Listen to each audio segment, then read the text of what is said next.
Israel फलस्तीन विवाद ने international media houses से लेकर बड़े बड़े वर्ल्ड लीडर्स, यूएन की अलग अलग संस्थाएं, डिप्लोमेट्स सभी का ध्यान अपनी तरफ आकर्षित कर लिया था।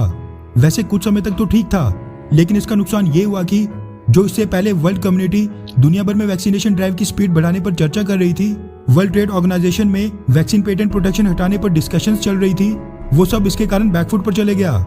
जब तक भारत में कोरोना वायरस के केसेस पीक पर थे, रोजाना लाखों की संख्या में नए केसेस आ रहे थे, तब तक इंटरनेशनल मीडिया हाउसेस ने भी इस इशू को जोरों शोरों से उठाया। लेकिन अब जैसे जैसे स्थिति काबू में आ रही है, भारत में सेकंड वेव धीरे धीरे खत्म होते दिखाई दे रही है। अब इंटरनेशनल मीडिया हाउसेस भी इसको कम ही कवर कर रहे हैं। मगर ये सभी लोग शायद ये भूल गए हैं कि इंसान को जब प्यास लगती है तभी उसको कुआं खोदने का काम शुरू नहीं करना चाहिए, बल्कि पानी का इंतजाम पहले से करके रखना चाहिए ताकि प्यास लगने पर तड़पना ना पड़े। ठीक इसी तरह हमें थर्ड वेव या किसी बड़ी अनहोनी का इंतजार नहीं करना चाहिए, बल्कि वैक्सीन के ऊपर से पेटेंट प्रोटेक्शन हटाने और साथ में वैक्सीन मैन्युफैक्चरिंग में इस्तेमाल होने वाले मटेरियल पर लगी रोक को हटाने की दिशा में काम करना चाहिए। भारत तो इस पर आवाज उठाते उठाते थक गया है। हमने डब्ल्यूटीओ में वैक्सीन पेटेंट प्रोटेक्शन हटाने के लिए साउथ अफ्रीका के साथ मिलकर एक ट्रिप्स वेवर भी लाया, लेकिन जर्मनी समेत कई यूरोपियन देश अभी भी इसके विरोध में हैं। मगर इस बार भारत का पक्ष रखने और भारत का समर्थन करने का कार्य किया है फ्रांस के राष्ट्रपति इमैनुअल मैक्रोन ने।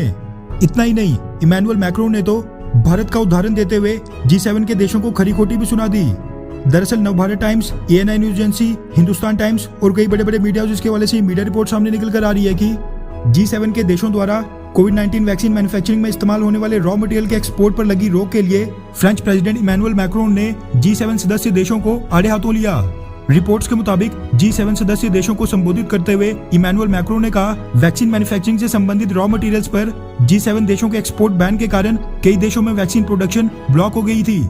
और मिडिल इनकम देशों में प्रोडक्शन ब्लॉक होना, जो लो इनकम देशों के लिए वैक्सीन उत्पादन के लिए अहम है। मैं एक ही उदाहरण दूंगा, भारत। यानी भारत को जो अमेरिका समेत बाकी G7 देशों ने कोविड-19 वैक्सीन मैन्युफैक्चरिंग से संबंधित रॉ मटेरियल के एक्सपोर्ट पर रोक लगा दी थी, उस पर फ्रांस काफी नाराज है।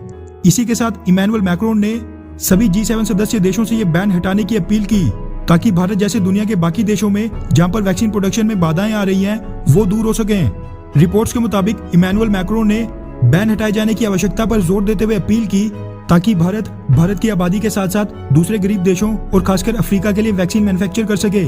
वैसे फ्रेंच प्रेसिडेंट इमैनुअल मैक्रोन का भारत के लिए ये बयान बहुत ही स्वागत योग्य है, लेकिन उनको भी अब डब्ल्यूटीओ में वैक्सीन पेटेंट प्रोटेक्शन हटाने वाले भारत और साउथ अफ्रीका के प्रस्ताव का समर्थन करना चाहिए, जिसमें जर्मनी रोड़ा बना हुआ है, क्योंकि कोरोना वायरस के खिलाफ एक ही चीज कारगर है और वो है इसकी वैक्सीन, जिससे पूरी दुनिया को जल्द से जल्द वैक्सीनेट किया जाना बहुत ही ज्यादा जरूरी है।